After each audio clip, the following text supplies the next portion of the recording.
नमस्कार दोस्तों, आपका बहुत बहुत स्वागत है आपके अपने करेंट हेवन के यूट्यूब चैनल पर। आपको पता है आज आपका सेकंड सेमेस्टर मैथ खत्म, पूरा का पूरा फिनिश मैथ और पूरा विधिवत मैथ करा दिया गया। 2 से 3 बार करा दिया गया मैथ। एक बार पूरा का पूरा क्रम से है, फिर उसके बाद मैराथन है। और एक बहुत बड़ी खुशखबरी की बात हम आपको बताते हैं। जब आप प्लेलिस्ट खोलेंगे तो अब आपको परेशान होने की कोई जरूरत ही नहीं है। प्लेलिस्ट में भाई आप आएंगे, जैसे प्लेलिस्ट खुलेगा, प्लेलिस्ट खोलेंगे, प्लेलिस्ट में आपको सबसे ऊपर दिख जाएगा, उसको छोड़ देना, दिख जाएगा ऐसे यूपी टेट के सारे क्लासेस, यूपी टेट के सारे क्लासेस यहाँ पर रहेंगे। फिर उसके बाद डीएलएड के सारे क्लासेस, डीएलएड सेकंड सेमेस्टर के सारे क्लासेस, फिर डीएलएड सेकंड सेमेस्टर के सारे क्लास रहेंगे। फिर डीएलएड थर्ड सेमेस्टर के सारे क्लासेस, डीएलएड थर्ड सेमेस्टर के सारे क्लास होंगे। डीएलएड फोर्थ सेमेस्टर के सारे क्लासेस, तो डीएलएड फोर्थ सेमेस्टर के सारे क्लास होंगे। इस तरह से क्रम से सारे क्लासेस सजा दिए गए हैं, आपको कहीं भी भटकना भी नहीं है। केवल एक प्लेलिस्ट खोलिए, प्लेलिस्ट खोलेंगे तो उसमें आपको साफ साफ नजर आ जाएगा कौन सी क्लास किस वाले फाइल में है। तुरंत आपको पूरा का पूरा क्लास मिल जाएगा। सेकंड सेमेस्टर खोलेंगे, सेकंड सेमेस्टर का सारा क्लास दिखेगा, तो आपको अब रिवीजन करने में बहुत ज्यादा आनंद आएगा। तो आपको एक जगह सब कुछ मिल गया है। आज आपका यह मैथ का क्लास खत्म। अब कल से इसके जगह पर डीएलएड फोर्थ सेमेस्टर के मैथ की क्लास आएंगे और एक शाम को आया करेगा डीएलएड फर्स्ट सेमेस्टर के मैथ की क्लास। तो फर्स्ट फोर्थ अभी कंप्लीट फिर से करा देंगे। फोर्थ हो चुका है लेकिन फिर से हम करा देंगे उसको फिर से कंप्लीट। और हो रही बात, जितने थर्ड सेमेस्टर के क्लास हैं, थर्ड सेमेस्टर में साइंस कंप्लीट हो चुका है और मैथ कंप्लीट हो चुका है। षष्ठी थोड़ा मोड़ा इस षष्ठी में बचा है, कंप्लीट हो जाएगा 1 से 2 दिन में। यूपी टेट के सारे क्लासेस हैं, सुपर टेट के भी सारे क्लासेस चल रहे हैं, तो आप उसको देखिए। प्लीज आपसे रिक्वेस्ट है, चाहे जिस भी सेमेस्टर के आप हों, डेली फॉलो करिए सारे क्लासेस, आगे की राह बहुत आसान हो जाएगी। आज हम लोग पढ़ने वाले हैं समरूपता और सर्वांग सम। सर्वांग सम का मतलब समझते हैं क्या होता है? सर्वांग सम का मतलब सभी अंग समान, सभी अंग समान हो, सभी अंग समान हो, समान हो, यह होता है। समरूपता का मतलब एक जैसा दिखना। समरूपता का मतलब होता है एक जैसे दिखने वाला, एक जैसे दिखने वाला, दिखने वाला। अभी हम थोड़ा सा आपको कॉन्सेप्ट क्लियर कर देते हैं। एक मिनट कॉन्सेप्ट क्लियर कर देते हैं थोड़ा सा, फिर इसके बाद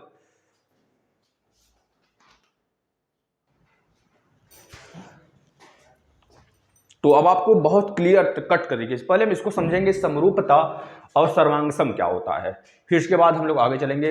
आपके जो आपके सिलेबस में क्वेश्चन है उसको लेंगे, तो एक एक करके सब कुछ समझेंगे। बहुत ज़्यादा हार्ड नहीं है। समरूपता सर्वांगसमता आराम से समझेंगे बहुत बेहतरीन तरीके से। तो चलिए स्टार्ट कर लेते हैं। पहले छोटा सा, अब देखिए, सर्वांगसम का मतलब होता है सभी अंग समान हो जाना, और समरूपता का मतलब होता है समान रूप में दिखना। जैसे बात करें, एक आप बहुत बड़ा स्टिक बनवा लो, या फिर बहुत बड़ी गाड़ी है, मान लो बहुत बड़ी गाड़ी है, जैसे मारुति बहुत बड़ी है। अब देखते होंगे जो मेले वगैरह में मारुति मिलता है वो छोटे छोटे मारुतियां मिलती हैं, कार मिलते हैं, और बच्चे खेलते हैं ना उससे। तो वह चीज क्या हो गया, है तो बिल्कुल कार जैसा है, 4 व्हीलर जैसा है। जैसे कोई मर्सिडीज हो, मान लीजिए मर्सिडीज एक तो ऐसा है जिसमें हम आप सभी लोग बैठ के घूम सकते हैं, और एक मर्सिडीज बहुत छोटा सा बना दिया जाए खेलने के लिए मात्र, तो अभी एक मर्सिडीज जैसा ही दिख रहा है, देखते ही पहचान जाएंगे अरे ये तो मर्सिडीज की आकृति है, डिजाइन मर्सिडीज का है।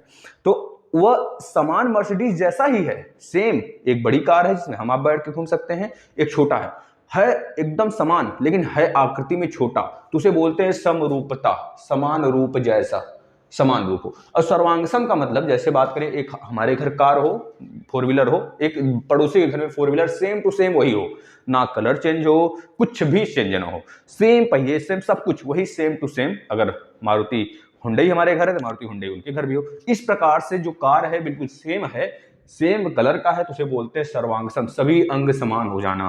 ठीक है, अब हम आते हैं आपके जो क्वेश्चन उससे समझते हैं। देखिए, मान लीजिए इस प्रकार से एक चतुर्भुज बनाया गया है ऐसे, जिसमें इसका साइड 2 सेंटीमीटर है, 2 सेंटीमीटर है, इसका 5 सेंटीमीटर है, इसका 6 सेंटीमीटर है, इसका 4 सेंटीमीटर है साइड।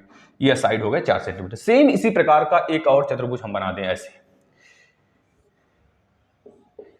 तो बोले ये भी 2 सेंटीमीटर मान लीजिए, और ये भी 5 सेंटीमीटर मान लीजिए, और ये भी 6 सेंटीमीटर मान लीजिए, और ये हमारा 4 सेंटीमीटर मान लीजिए।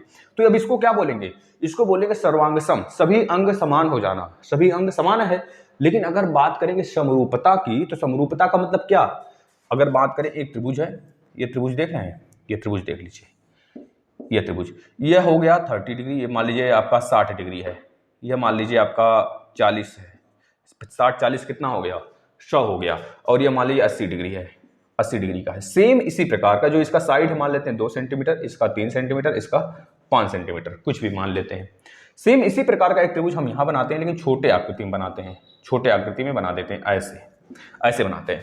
यह भी इसका 60 डिग्री होगा और यह भी इसका 40 डिग्री, अब यह भी इसका 80 डिग्री, और यहाँ पे मान लीजिए 3 दिया है तो यहाँ पे मान लेते हैं 1.5 और यहाँ पे मान लेते हैं 1 और यहाँ पे 2.5 इसका साइड।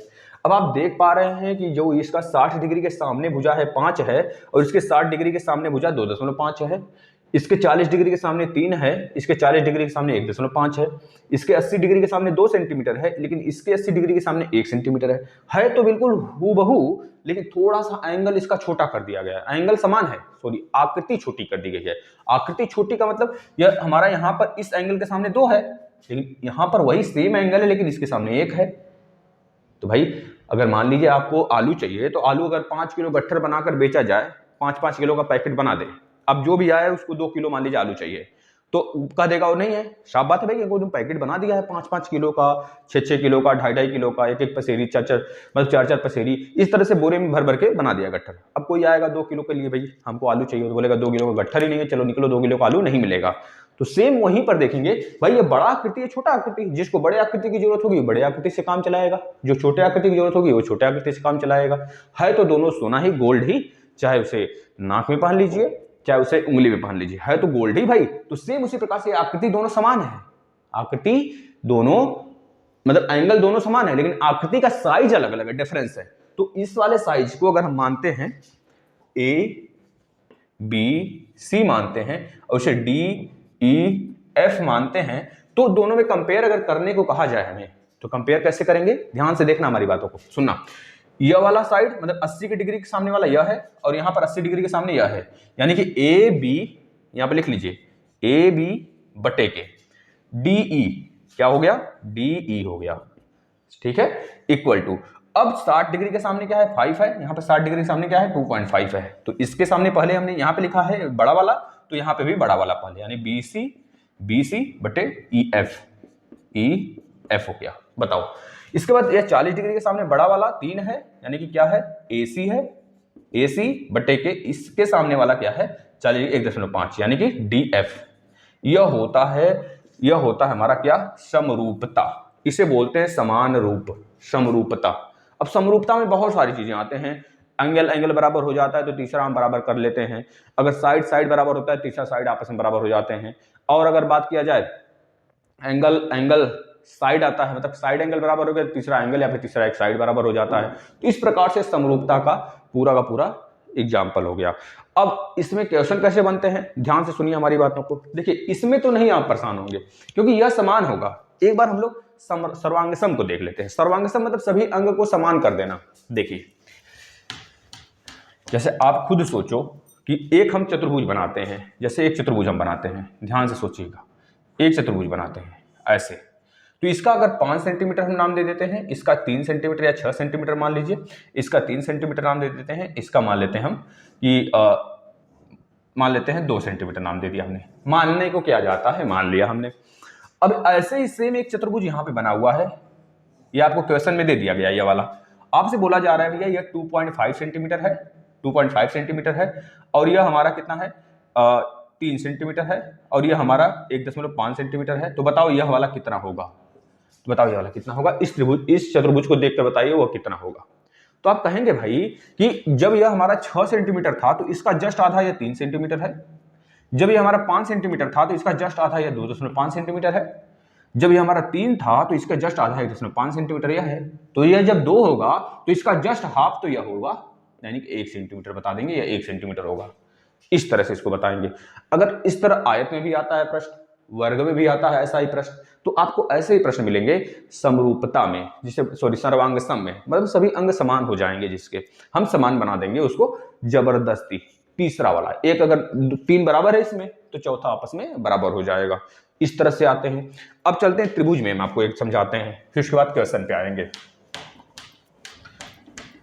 आपने तो एक चीज और पढ़ा होगा ना, जैसे कि मिरर इमेज कर लीजिए, या फिर कहते हैं ना, जैसे कि अगर हम यहाँ पर एक ऐसा लाइन खींच देते हैं तो यहाँ पर अगर हम एक तरह से यहाँ पर कोई वस्तु रखें तो सेम वस्तु इधर छप जाए, इसे मिरर इमेज बोलते हैं ना, बस उल्टा हो जाएगा, उल्टा। लेकिन है तो इधर जो चीज वही चीज इधर भी है, वही चीज इधर भी है, सेम वही चीज है हूबहू। बताओ कोई अंतर है? जैसे कि हम बात करें, बचपन में आप लोग बनाते होंगे ना, जैसे कि स्याही को एक पेज पे लेते हैं, एक पेज को स्याही पर ऐसे मान लीजिए एक पेज ऐसा है, तो इस पर आपने स्याही ऐसे गिरा दिया। स्याही ऐसे गिराने के बाद आप करते थे कि इसको क्या करते थे, ऐसे फोल्ड कर देते थे, ऐसे फोल्ड करके इसे दबा देते थे, तो इसके बाद ऐसे खोला जाता था तो तितली बन जाती थी। तो उसे क्या कहते थे आप? अरे यह तो बिल्कुल स्वरूप मतलब समान रूप में बना है, जो इधर है वही चीज इधर भी है। तो आप अलग अलग तरीके से स्याही गिराते थे, फैला के स्याही गिरा देते थे, बूंद के आकार का गिराते थे, तो अलग अलग रूप मिल जाता था। तो वही हमारा क्या है? समरूप। समरूप उसे ही कहते हैं जब दोनों तरफ की सारी चीजें बराबर हो, मतलब एक जैसा वस्तु वो भी वैसा ही वस्तु हो, सेम साइज में हो, सेम आकार में हो, हाल चाल मतलब जो भी चीजें हैं सब उसका वैरायटी वगैरह सब कुछ समान होता है, उसे बोलते अंदर से चाहे जो भी हो लेकिन बाहर से दिखने में समान दिखता हो, उसे बोलते हैं आकार में आकृति में, उसे बोलते हैं समरूप। क्या सॉरी सर्वांगसम, सर्वांगसम बोलते हैं, मतलब कि सारे अंग समान हो जाते हैं। अब समरूपता में थोड़ा सा डिफरेंट है, हमने बताया अभी एक एग्जाम्पल लिया था त्रिभुज का, अब फिर से त्रिभुज का एग्जाम्पल लेते हैं। अब कैसे प्रश्न बनते हैं इसमें देखिए, समरूपता में अभी हम आपके अभ्यास के भी प्रश्न लेंगे। अब देखिए समरूपता में कैसे प्रश्न बनते हैं। समरूपता के समझने से पहले एक चीज आप और समझ जाइए, जो चीज हम समझाना चाहते हैं। देखिए जैसे मान लीजिए यह त्रिभुज है, इस प्रकार से त्रिभुज है, ठीक है ना, यह त्रिभुज है। अगर बोला जाए इस त्रिभुज का अंतःवृत्त का यह बताइए, अंतःवृत्त की यह एंगल बताइए, यह अंतःवृत्त का है, जैसे होता है एक त्रिभुज है तो इसमें एक ऐसा त्रिभुज खींचेंगे तो उसमें अंतःवृत्त बनेगा, एक मतलब बाहर वृत्त, बाहर का केंद्र बनेगा, बहिर्केंद्र, और एक अंदर से त्रिभुज खींचेंगे तो उसमें अंतःवृत्त बनेगा। तो अंतःवृत्त का जो केंद्र होगा वो यहाँ पे होगा। तो अगर मान लीजिए यह एंगल हमारा ए है, तो पूछा जाए यह वाला एंगल बताइए थीटा कितना होगा, तो आप क्या कहेंगे? थीटा बराबर 90 प्लस में a/2। समझ गए? इसको लिख लीजिए कॉपी पे। इसी प्रकार से अगर बोला जाए एक बाहर काटता हुआ यानी कि बहिर एंगल, इस प्रकार से बाह्य द्विभाजित एंगल एक इस प्रकार से ऐसे मिल जाए, इस एंगल को, बाहर वाले एंगल को इस प्रकार से काटता हुआ एक लाइन खींच दें, ये तो अंतः वाले एंगल को डिवाइड करता हुआ जा रहा है। तो अंतः एंगल को जो डिवाइड करता हुआ पूछेगा, अगर यह एंगल कुछ दिया रहे, मान लीजिए 60 दिया है ये वाला एंगल, तो आप ए के प्लेस पे 60 रख दोगे, 60/2 यानी 90 और प्लस 30 आ जाएगा, 90 प्लस 30 120 डिग्री का यह होगा। उसी प्रकार से सेम अगर यह एंगल पूछा जाए आपसे, यह वाला एंगल बताइए, यह एंगल अल्फा मान लेते हैं, बहिर एंगल है, बहिर एंगल मतलब इस तरह से जो हमारे भुजा थे उसको बाहर से बाह्य कोण द्विभाजक बोला जाता है, इसे क्या बोला जाएगा? बाह्य कोण द्विभाजक एंगल। तो जो केंद्र का एंगल अगर ए है तो इस अल्फा की वैल्यू पूछेगा तो अल्फा की वैल्यू बताएंगे 90 माइनस a/2। तो दोनों में अंतर है, ध्यान से देख लेंगे। मान लेते हैं यह 60 है, जब यह 60 है तो a के प्लेस पे 60 रखेंगे, 90 प्लस 60/2, यहाँ पे क्या होगा? 90 माइनस 60/2 यानी कि 90 प्लस 60/2 यानी कि 30, 90 प्लस 30 120 डिग्री होगा। यानी कि आप देख लीजिए जो अंदर वाला होगा यह वाला 120 डिग्री होगा।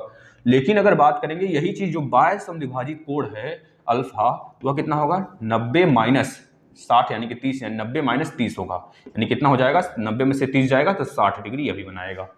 इस प्रकार से आप खुद डिसाइड कर लेंगे किस प्रकार से इसे सॉल्व किया जाता है। यह यूपी टेट में कई बार आया है, यूपी टेट में कई बार आया है, सुपर टेट में भी कई बार आएगा, और सीटेट में भी 1-2 बार आता है ऐसा क्वेश्चन। सीटेट में वैसे कम आता है लेकिन यूपी टेट में या फिर अदर रीट वगैरह में बहुत सारे आते हैं। तो आप अभी से प्रैक्टिस किए रहो, जैसे कि डीएलएड में भी आ सकता है, डीएलएड 4th सेमेस्टर में भी आ सकता है। तो अगर बाहर से कहीं से सिलेबस अगर थोड़ा सा बढ़ा के चढ़ा के देगा ना तो आप खुद सॉल्व करके आओगे, इतना गारंटी देते हैं। बस पढ़ते चलो, प्लीज़ आपसे रिक्वेस्ट है सारे क्लासेस रिवाइज करिए। अपने भैया बहनी जो आपके फर्स्ट सेमेस्टर में बच्चे पढ़ रहे हैं, जो यूपी टेट की तैयारी कर रहे हैं, सुपर टेट की तैयारी कर रहे हैं आसपास, उनको जोड़िए इस प्लेटफॉर्म से जिससे उनको फायदा हो सके। अब हम चलते हैं समरूपता में एक क्वेश्चन हो लेते हैं, फिर उसके बाद अभ्यास पे आते हैं ना। चलिए देखिएगा, जो समरूपता है मतलब एक त्रिभुज ऐसे है, देख लीजिए एक त्रिभुज ऐसे दिया गया है, ठीक। अब यह मान लेते हैं 2 सेंटीमीटर है, दो प्रकार से इसमें प्रश्न आते हैं, दोनों बताएंगे। और यह हमारा 3 सेंटीमीटर है, कितना है? 30 सेंटीमीटर है। यह हमारा मान लेते हैं 4 सेंटीमीटर है, ठीक है। अगर आपसे पूछता है कि भाई बताओ, अगर यह हमारा मान लेते हैं 1 सेंटीमीटर हो, 1 सेंटीमीटर हो, या एंगल मान लेते हैं कुछ भी हो, एंगल बराबर होगा, समझ लीजिए थीटा एंगल है, या अल्फा है, या बीटा है, इसी प्रकार से ये थीटा एंगल है, ये अल्फा है और ये बीटा है, ठीक है ना। तो थीटा के अल्फा के सामने क्या है 3 है, बीटा के सामने यहाँ पर क्या 1 है, यहाँ पे बीटा के सामने 2 है, और यहाँ पे अल्फा के सामने 3 है, यहाँ पे मान लेते हैं 1.5 है, कुछ भी मान लेते हैं। इस तरह से यह त्रिभुज हमारा ABC बना और यह बना EDF बना। अब आपसे पूछ रहा है कि DF की वैल्यू बताइए, इस DF का वैल्यू बताइए क्या होगा। तो आप क्या करोगे, किसी भी दो साइड को पकड़ोगे, एक साइड यह, एक साइड यह। अब बीटा के सामने वाला ही साइड होना चाहिए, इसमें भी बीटा के सामने वाला ही साइड होना चाहिए। अब कौन सा साइड पूछा हुआ है, थीटा के सामने वाला साइड पूछा हुआ है, तो इसमें भी थीटा के सामने वाला साइड यह होना चाहिए, यानी कि दोनों साइड को बराबर कर लेंगे। यानी कि जो बीटा के सामने है A/B, लिख लीजिए AB बटे के बीटा के सामने ED बराबर, ध्यान से समझिए भाई। अब A के सामने यानी थीटा के सामने क्या है BC बटे के, इस थीटा के सामने क्या है DF है। अब आप खुद निकाल लोगे, देखिए AB है भैया, हमारे समझ से तो 4, जब यह दोनों आधा है तो जाहिर सी बात है 2 आएगा। ट्रिक जब यूपीटेट का लगाना बैठेंगे तो हम कुछ देखेंगे नहीं, फार्मूला वाला नहीं लगाएंगे, क्योंकि एग्जाम में बहुत कम समय होते हैं। तुरंत देखेंगे 2 का आधा 1 है, 3 का आधा 1.5 है, तो 4 का आधा 2 हो जाएगा, बस ऐसे ही लगा देंगे। कभी कभी 3 गुना होता है, कभी कभी 10 गुना नीचे होता कम होता है, कभी कभी 4 गुना होता है, कभी कभी 4 गुना कम होता है, तो ऐसे ही रहेगा। सारे भुजाओं में समान अनुपात में बढ़ोतरी या फिर घटोतरी होगा। अब देखिए AB की वैल्यू कितनी है 2 है, ED की वैल्यू कितनी है, ED की वैल्यू 1 है तो 1 लिख लीजिए। BC की वैल्यू कितनी है, BC की वैल्यू 4 है तो 4 लिख लीजिए। DF की वैल्यू कितनी है नहीं पता है, हमें यही निकालना है, मान लेते हैं हम यक्स है। अब 2 एकम 2 दूनी 4, यानी यक्स की वैल्यू कितनी आ गई 2 आ गई। आप खुद देखो 2 हमें यहां से भी मिला था और 2 हमारा आंसर भी आया है। बताओ, इस तरह से प्रश्न आते हैं, ऐसे ही लगाते हैं। एक तरीका और है प्रश्नों का पूछने का, ध्यान से समझेंगे। देखिए ऐसे पूछता है, यह त्रिभुज सर्वांगसम है, यह आपके 12 और 13 दोनों यूनिट इसमें खत्म कर देंगे हम दोनों। देखिए इस तरह वृत्त में भी समरूपता मिल जाता है हमको, आयत में भी, वर्ग में भी, त्रिभुज में भी, तो आप बता सकते हो आराम से। अब देखो एक त्रिभुज में ऐसे बन जाता है, थोड़ा त्रिभुज वाला डिफिकल्ट होता है तो बच्चे परेशान हो जाते हैं। देखिए ऐसे बोल दिया, यह A है, यह B है, यह C है। अब क्वेश्चन में आया एक ऐसी लाइन है त्रिभुज के बीचों बीच जो कि AB को E पॉइंट पर और AC को F पॉइंट पर काटती है, बिल्कुल बीचों बीच है, मिड पॉइंट है। तो जब मिड पॉइंट की बात करेगा, AB का मिड पॉइंट E है और AC का मिड पॉइंट F है, तो बोल रहा है कि AB बराबर जो है वो दिया है, AB बराबर जो दिया है कितना मान लेते हैं 9 सेंटीमीटर AB बराबर दिया है। AB बराबर कितना दिया है 9 सेंटीमीटर दिया हो, और EB बराबर दिया हो मान लेते हैं 6 सेंटीमीटर दिया हो, EB बराबर मान लेते हैं 6 सेंटीमीटर दिया हो, या फिर इस तरह कह लीजिए, आप कह लेंगे इसको 4.5 सेंटीमीटर मान लीजिए, 4.5 सेंटीमीटर AB की वैल्यू दिया हुआ हो।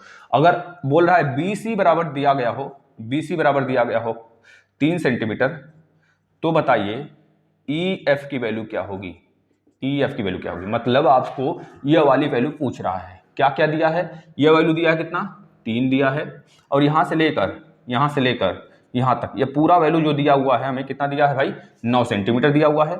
एक चीज और दिया है, यहां से लेकर यहां तक का वैल्यू जो हमें चाहिए नहीं रियल में, लेकिन दिया है कितना 4.5 सेंटीमीटर। अब जब आपको यहां से यहां तक चाहिए, देखिए इसमें 2 त्रिभुज बन रहे हैं, एक तो बड़ा वाला ABC, एक तो AEF। जब इस तरह बोले कि AB का मिड पॉइंट E, AC का मिड पॉइंट F, तो समझ जाना है AEF त्रिभुज एक बन रहा है जो, और ABC दोनों आपस में समरूप हैं। भले उसकी भुजाएं बराबर ना हो, लेकिन समानता क्या होगी अनुपात में बराबर होगी, तो उसे बोलते समरूप। अब देखो यह 9 है पूरा, यह 4.5 है, तो यह मिड पॉइंट है, यानी कि इसको 2 भाग में बांट रहा है। 4.5 9 में से माइनस करेंगे तो यह भी मिलेगा 4.5। ठीक है, इसको लिखना है कॉपी पे, सबको ऐसे लिखना है डीएलएड में कि भाई जब AB बराबर 9 है तो AB बराबर AE बराबर AB बटे 2, तो AE बराबर कितना होगा 9/2, यानी कि 4.5, यानी कि AE बराबर 4.5 आ गया।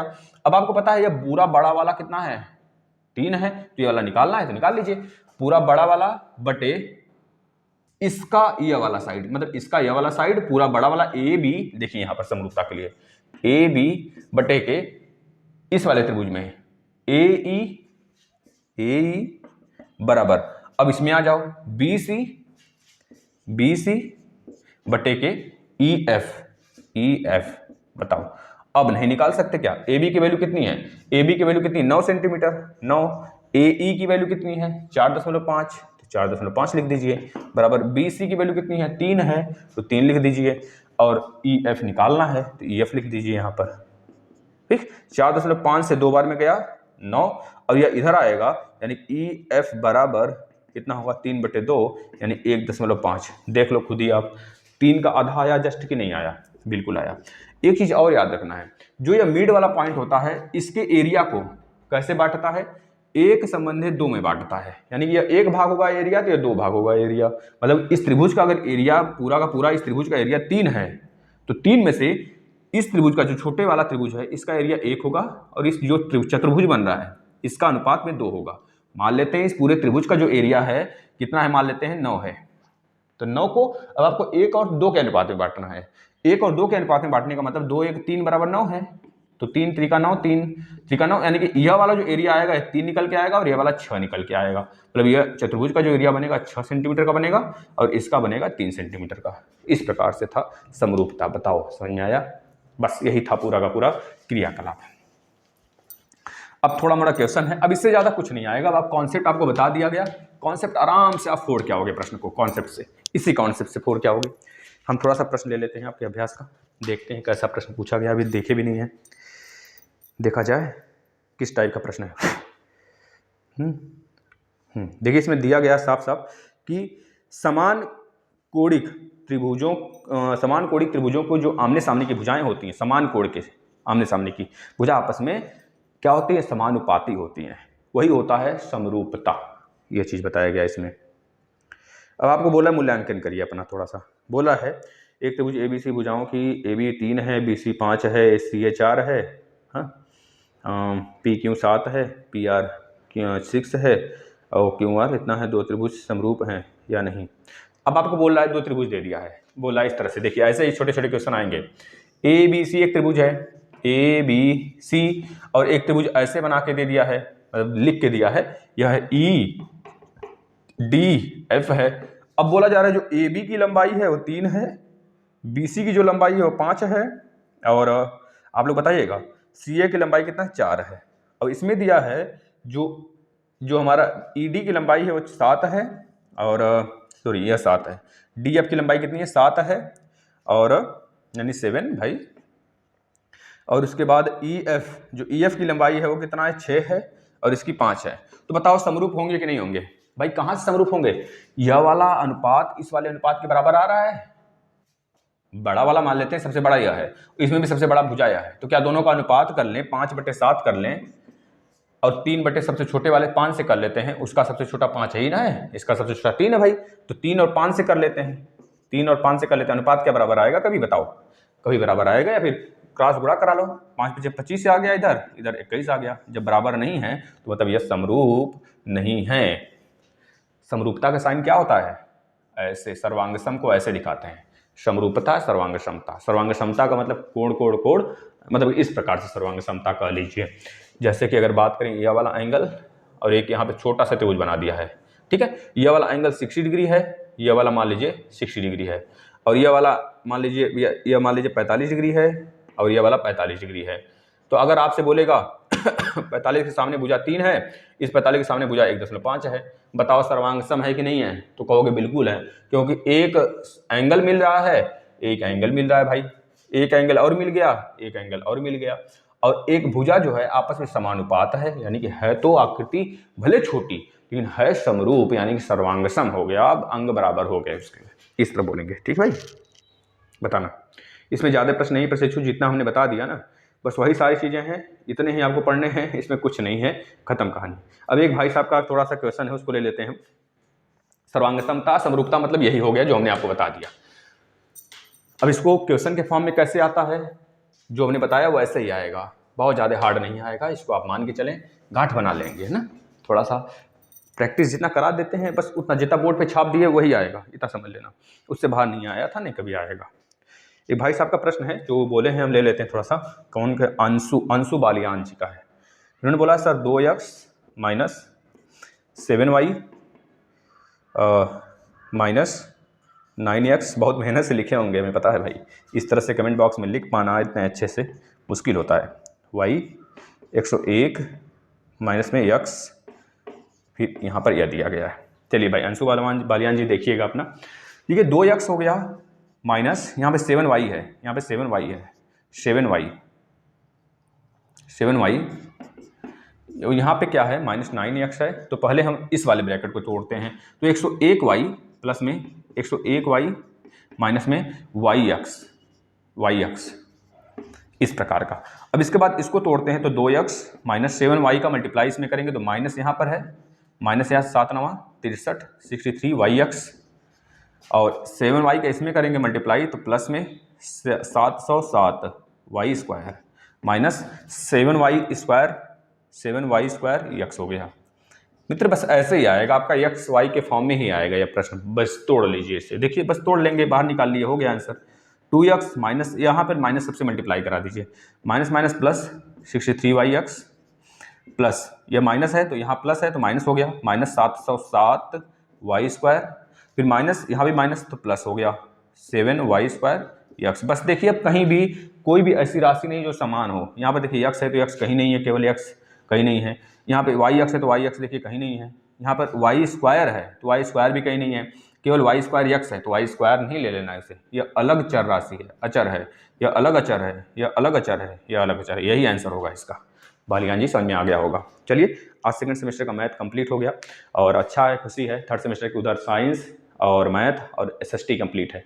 अब आकर आप प्लेलिस्ट देखिएगा एक बार, कितने अच्छे से सजा दिया गया है, आपको ढूंढना प्रॉब्लम कहीं नहीं, कुछ नहीं, अब आप ढूंढ सकते हो सारे सेमेस्टर के क्लास, ठीक है। अब हम मैथ के फर्स्ट सेमेस्टर और फोर्थ सेमेस्टर के क्लास कंप्लीट करेंगे मात्र 10 दिन के अंदर, दोनों को दो क्लास एक दिन में लगाकर इस तरह से, ठीक है। तो चलिए क्लास आप देखते रहिए सारा का सारा, बस उम्मीद यही है कि अपने भाई बहन को शेयर करेंगे। यहाँ पर सुपर टेट के क्लासेस भी होते हैं, यूपी टेट के भी क्लास होते हैं, अभी सुबह एक थर्ड सेमेस्टर के साइंस की क्लास आ रही है, साइंस की क्लास खत्म होने वाला 2-3 दिन में खत्म हो जाएगा, तो देखिए सारे क्लास आपके लिए ही बनाए जाते हैं। धन्यवाद।